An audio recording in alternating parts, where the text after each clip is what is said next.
যেমন আমরা বলছি ওম অজ্ঞান তিমিরান্ধস্য জ্ঞানাঞ্জন শলাকা। অজ্ঞান অন্ধকারের কারণে আমাদের ভয় উৎপন্ন হচ্ছে। তো সেই সময়ে কোনো মহাত্মা সাধু বা গুরু তিনি আমাদের জীবনে জ্ঞান প্রদীপ প্রজ্বলিত করেন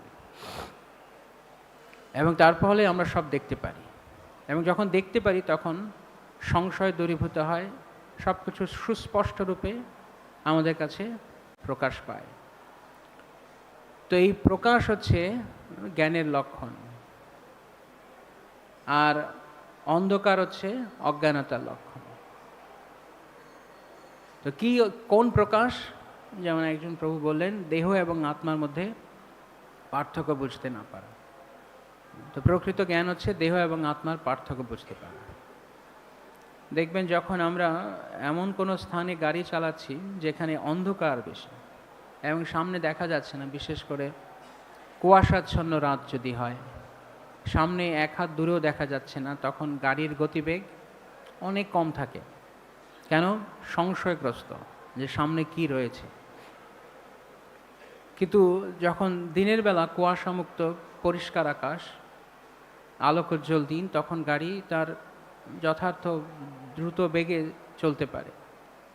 তো যখনই আমাদের পারমার্থিক জীবনে এই কুয়াশা অন্ধকারের সৃষ্টি হয়, তখন আমরা বুঝতে পারি না কি করা উচিত। আর তখন অন্ধকারের মধ্যে যা যা নয় আমরা তাকে তা ভেবে বসি। যেমন শ্রীল প্রভুপাদ তাৎপর্যে লিখছেন যে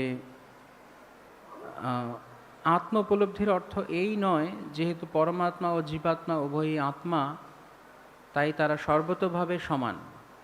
এটা কারা মনে করে যে আত্মা এবং পরমাত্মা সমান? নির্বিশেষবাদীরা। তারা বলে যে সব কিছুই সমান, সব কিছুই এক। নির্বিশেষবাদীদের ধারণা হচ্ছে যে যখন আমরা প্রকৃত জ্ঞানে স্থিত হব তখন আমরা বুঝতে পারবো সব কিছু সমান। আর জ্ঞান নেই বলে আমরা মনে করছি ভিন্নতা, বৈচিত্র্য আছে জ্ঞানের অভাবের কারণে।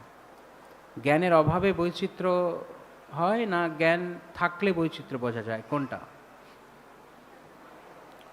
একটা অন্ধকার ঘরে সব কিছুই কেমন দেখা যায়? বৈচিত্র্যপূর্ণ। যেখানে আলো নেই সেখানে সব কিছু কি দেখা যায়?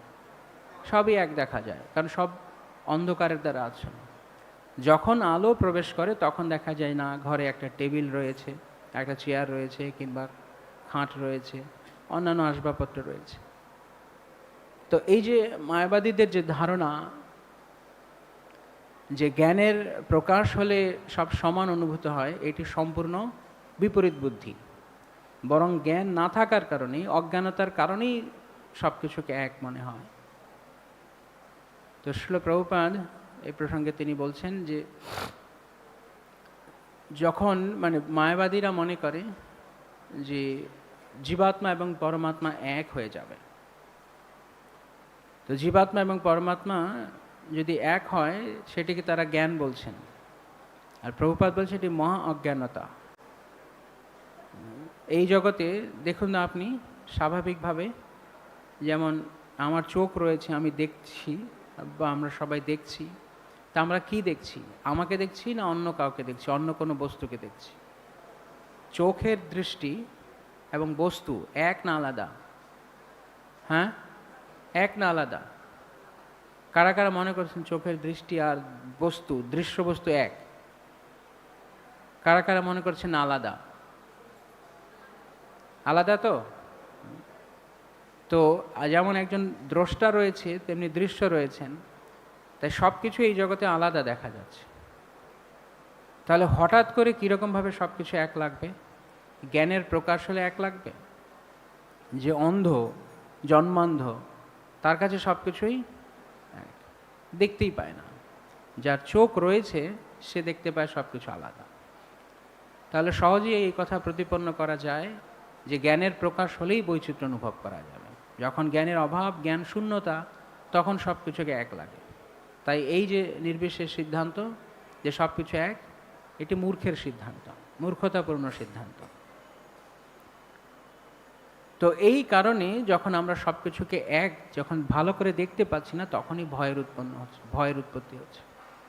তো ঠিক যেভাবে অন্ধকার থেকে যখন আমরা আলো প্রকাশ হচ্ছে, আমরা ভয় দূরীভূত হচ্ছে, তেমনি যখন বিদ্যার প্রকাশ হবে, প্রকৃত বিদ্যা আসবে জীবনে, তখন আমরা আলোকিত হব।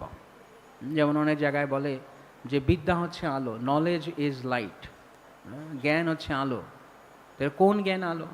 যে এই জগতে যে সমস্ত জ্ঞান আমরা আহরণ করি, এই জ্ঞান আমাদেরকে কি শেখাচ্ছে? ভোগ করো, ইন্দ্রিয় সুখ ভোগ করো, যতটা সম্ভব এই জগৎ থেকে সুখ ভোগ করে নাও। অর্থাৎ এই জগতের সমস্ত অনিত্য বস্তুকে ভোগের উপাদান বানানোর চেষ্টা করছে, ভোগ্য বস্তু বানানোর চেষ্টা করছে। এখন এইখানে বিচার করতে হবে যে আমি কি এই জগৎ থেকে আত্যন্তিক ভোগ বা আনন্দ পেতে পারি? কিভাবে পেতে পারি?